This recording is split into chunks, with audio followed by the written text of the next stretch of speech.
Ricky. Today I'm going to teach you how to do a misfire on your skateboard.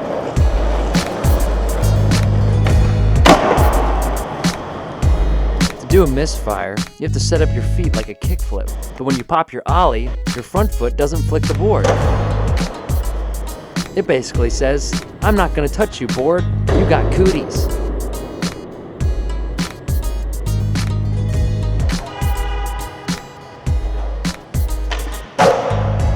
Once you got the misfire down, you can switch the game up by doing them fake.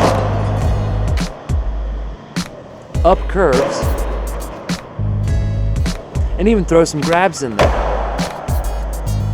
Be cool like me and do the skateboard good.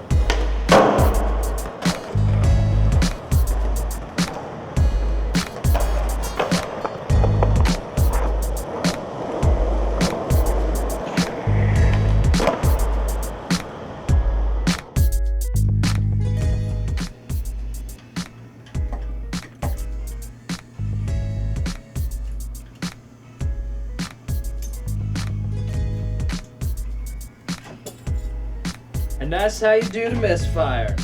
Thanks for watching my tutorial. Rate, comment, and subscribe.